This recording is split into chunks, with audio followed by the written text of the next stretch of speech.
Programa Direito e Cidadania. Oferecimento. Água mineral Cristal Fonte Santa Bárbara. Leve com você.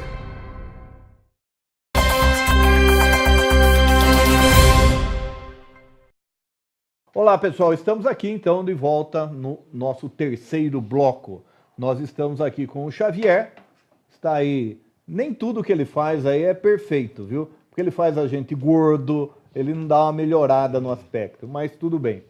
Estamos aqui com o Dr. Rubens, que é o delegado da DIG, Delegacia de Investigações Gerais, e o Dr. Júnior.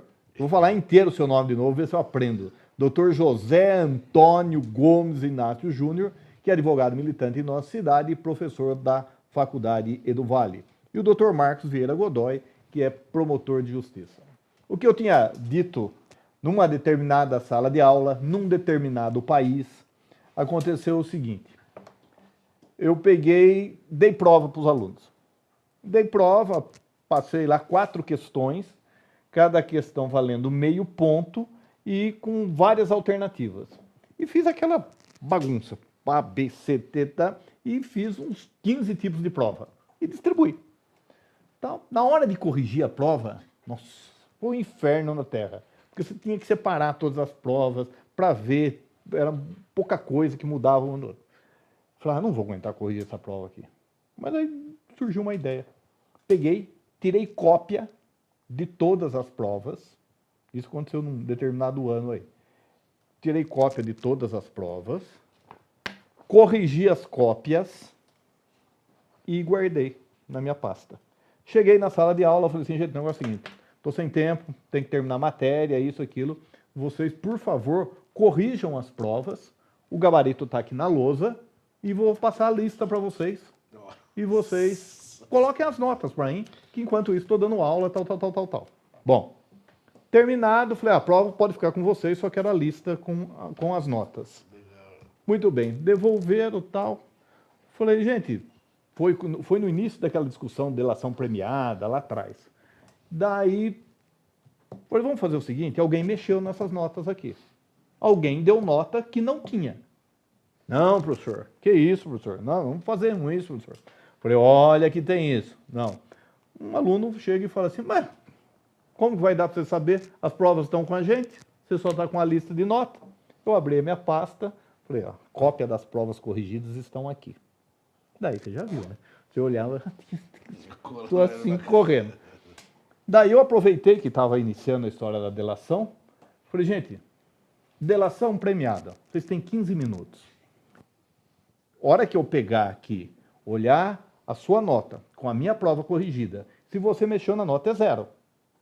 Agora, se você tem 15 minutos aí, se você falar, não, mexi, 0 não, você vai tirar meio. Porque a delação premiada, você ganhou alguma coisa. Equivoquei, né? Você ganhou meio. Daí, 2 alunos pegaram e levantaram a mão. Falaram assim, professor, o negócio é o seguinte, mexi. Então vem aqui, dá um nome, mexi, tal, deu meio. Daí os alunos começaram a brigar. Falaram assim, mas ué, ele errou, ele vai ter meio ponto. Eu tirei 0. E vou dançar com isso? E o outro, eu tenho 1,5, aquelas conversas, né? Daí eu comecei a falar da inversão de valores. Mas você tirou 0, mas você foi honesto. Então, só por você ser honesto, você tem que ganhar ponto. Daí, não, professor, sabe como é que é, isso, aquilo, não. Em síntese, para ver como as coisas são excelentes, nós damos vazão só para as coisas ruins. Era uma sala de 70 alunos. Sabe quantos problemas nós tivemos? 6. Gente, isso não significa 10% do total. E é o que acontece no nosso país. O que é dado vazão é para os piores. A maioria são excelentes. Em tudo é assim. Sempre sobressai o ruim, né? Você não fala dos bons. Mas eu acho que foi um negócio muito interessante, porque daí nós começamos a discutir como você estava terminando o último bloco, você, o Júnior, não sei, dizendo são pequenas, você dá lata, jogar lixo, pequenas coisas, né? Você viu? Você mexeu na nota.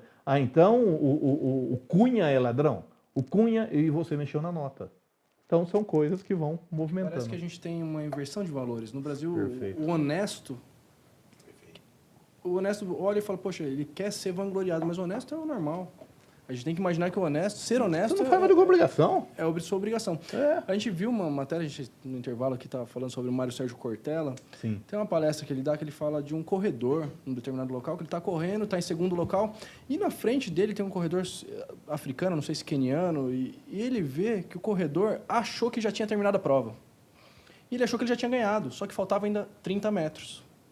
E esse corredor viu que o outro parou, e ao invés de se aproveitar, ultrapassar ele e chegar em primeiro lugar, ele bate nas costas desse que estava em primeiro e que achou que tinha terminado a prova e fala, viu, a chegada é ali na frente. E daí o rapaz vê que ele não tinha terminado e volta a correr e termina em primeiro. E esse rapaz termina em segundo. E depois ele foi questionado, falou, viu, por que você fez isso? E esse rapaz falou, fiz o quê? Não, por que você fez isso que você fez agora? E ele ainda não entendeu, ele falou, mas fiz o quê? Falou, não, por que você não passou o rapaz e chegou em primeiro? Não, você não percebeu que ele não tinha visto que ele tinha chegado? Não, eu percebi, mas você também percebeu isso. Por que você não ultrapassou e ele chegou em primeiro? Ele falou, porque se eu fizesse isso, a minha mãe... O que eu ia falar para minha mãe? É bem isso. É uma das frases mais bonitas que a gente pode ver, porque, na verdade, o que a gente vai falar para nossos filhos, para nossa mãe? E ele termina falando, não faça escondido o que você não faria na frente dos outros. Então, é o nosso maior exemplo de virtude. Então, se você precisa fazer aquilo escondido, é porque aquilo não está certo. Exatamente. É uma frase kantiana, né? O Kant falava isso. Se você vai fazer alguma coisa e não pode contar para ninguém, então não faça. Melhor não fazer. Tem muita... O Rubão deve estar fazendo. O Rubão é só dar risada. Interessante, né? Doutor Rubens, continuando nas investigações aí. A legislação hoje, que está posta aí, a legislação de uma forma geral, ela é suficiente? É, Você acha que com os meios que são dados hoje, dá para investigar? dá para investigar. Dá para investigar. O que atrapalha na investigação hoje? O que atrapalha O que você sente? Eu Porque sinto você veja hoje- bem, você é micro. Como Você polícia, fala- aqui, vamos pegar aqui, no meu caso. Hoje eu vejo, pelo menos falando sobre a Polícia Civil que eu vejo, o recrutamento do policial ele tem que ser vocacionado. Isso eu vejo hoje, com 27 anos de polícia, é o que mais atrapalha. Você não adianta você pôr o cara que ele vai bem, só tira 10, passou no concurso, primeiro, segundo lugar, se ele não é vocacionado a investigar. Isso é um problema sério. E o concurso é público, nós temos que ver outras formas, né, de admissão no serviço público conforme a carreira. Nós sabemos que em todas as classes, todas as profissões, tem os que trabalham mais, mas não rendem. Agora, no caso da polícia, o policial ele tem que ser vocacionado, ele tem que ser proativo. Ele não pode ficar esperando, ele tem que procurar. Ele tem que, como a gente diz, nascer para aquilo, né?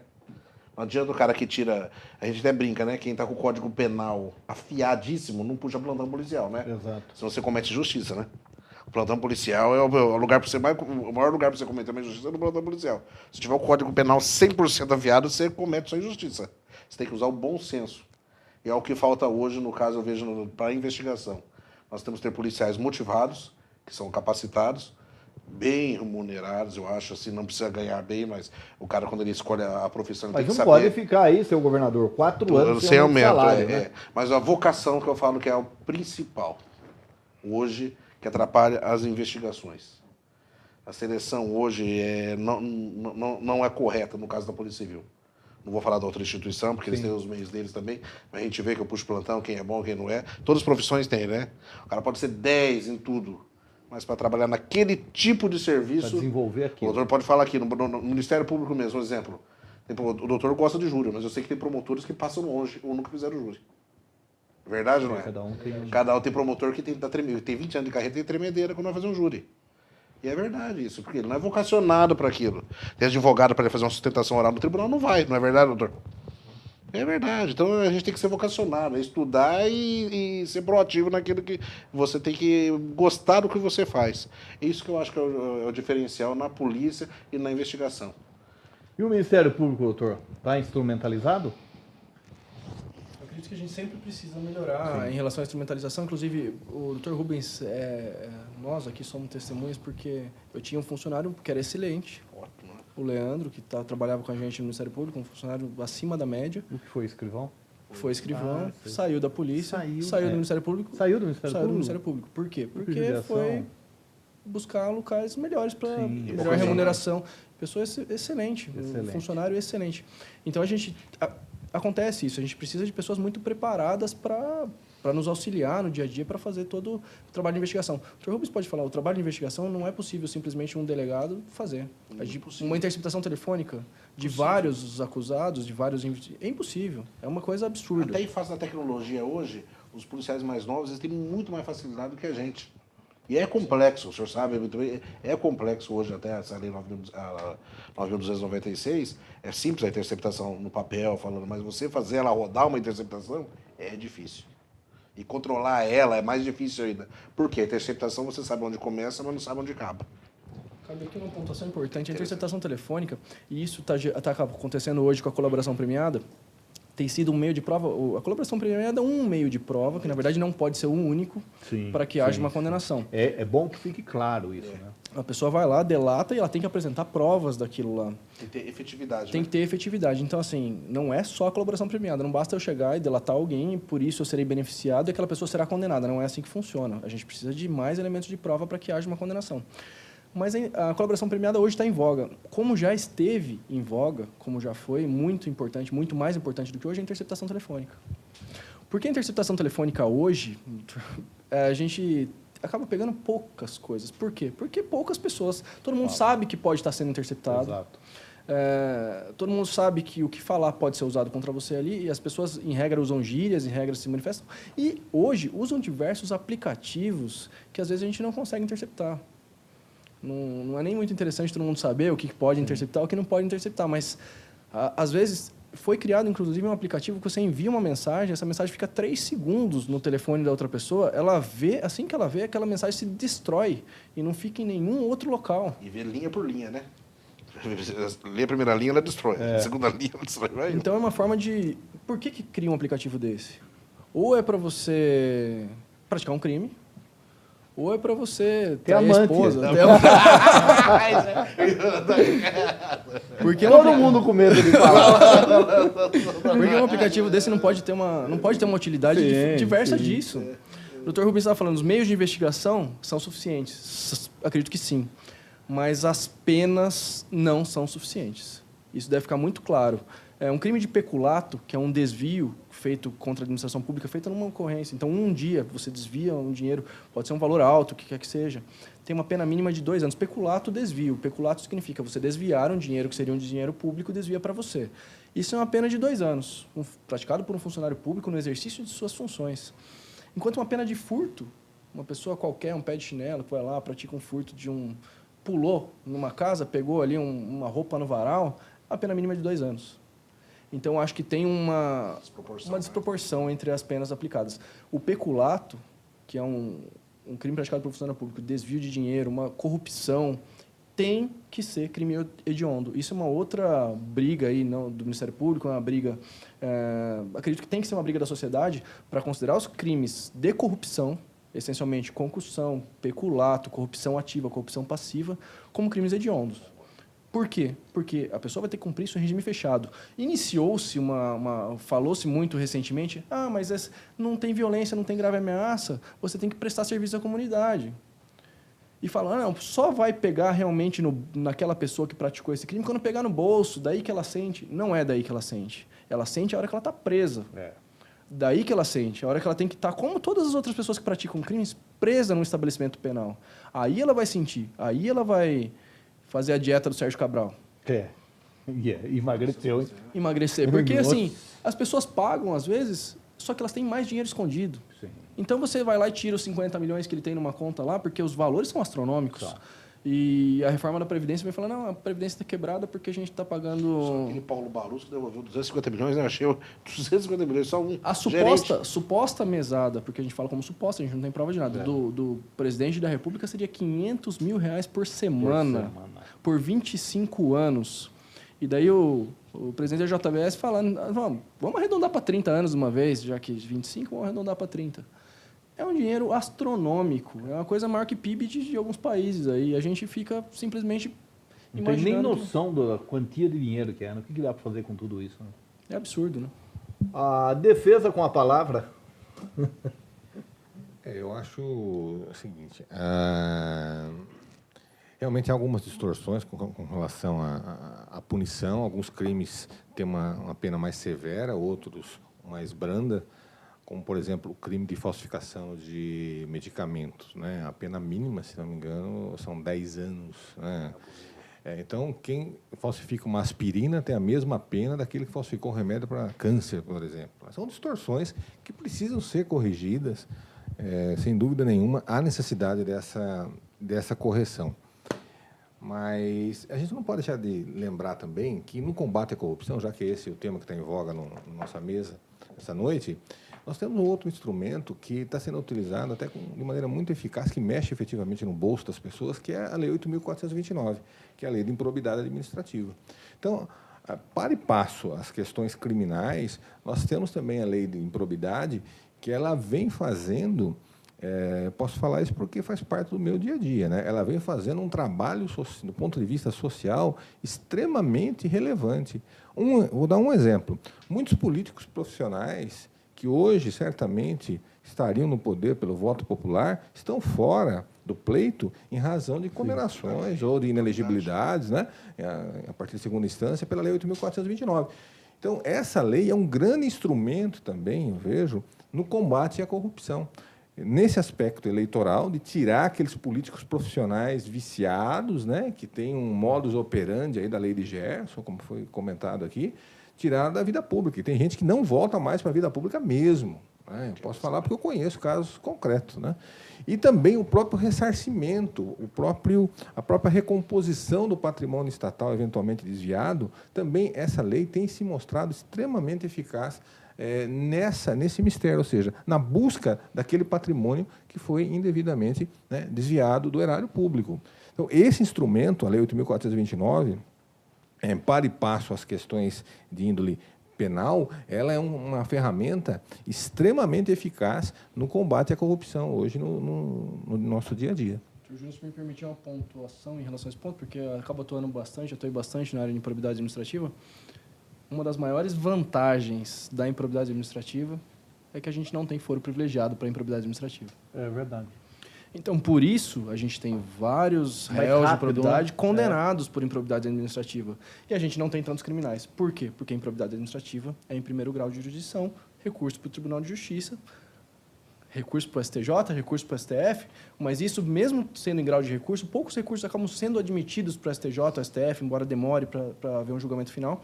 A gente tem condenações, tem resultados efetivos com a lei de improbidade. Então, a lei de improbidade ela realmente tem um resultado bom, só que ela anda ao lado da lei criminal. A pessoa tem que ser responsabilizada criminalmente, civilmente e administrativamente, quando for o caso. É tão grave a conduta de alguém que pratica um crime contra a administração que ele tem que ser responsabilizado pela lei de improbidade administrativa, civilmente, devolvendo o dinheiro que eventualmente se locupletou, pagando uma multa, se tornando inelegível e, ao mesmo tempo, criminalmente, com, se for o caso, prisão. Só um parênteses, já que nós estamos falando da Lei 8.429, penso eu que a sociedade civil tem que se mobilizar também, porque a legislação, a Lei da Ação Civil Pública, permite que algumas organizações sociais são legitimadas também a ingressar com essa ação civil pública. Sim. Então, eu acho que o Estado está sobrecarregado. O Ministério Público e outros legitimados acabam ficando sobrecarregados.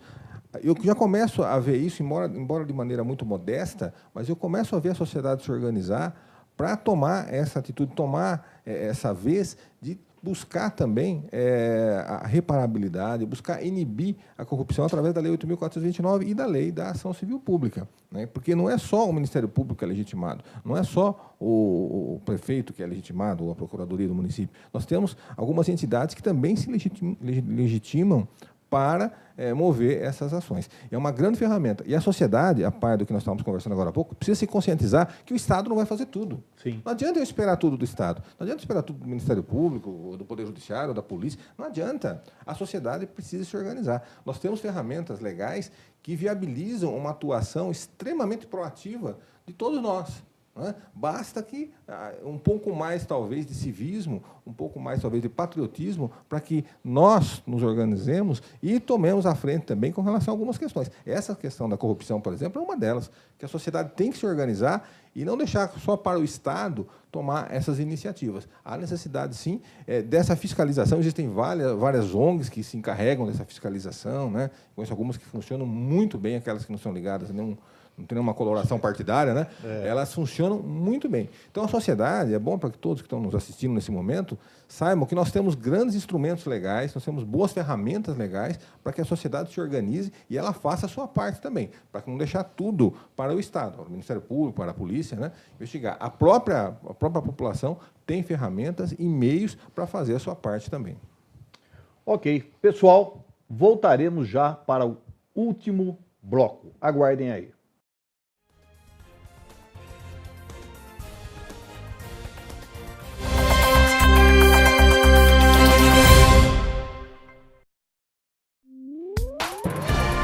Programa Direito e Cidadania. Oferecimento.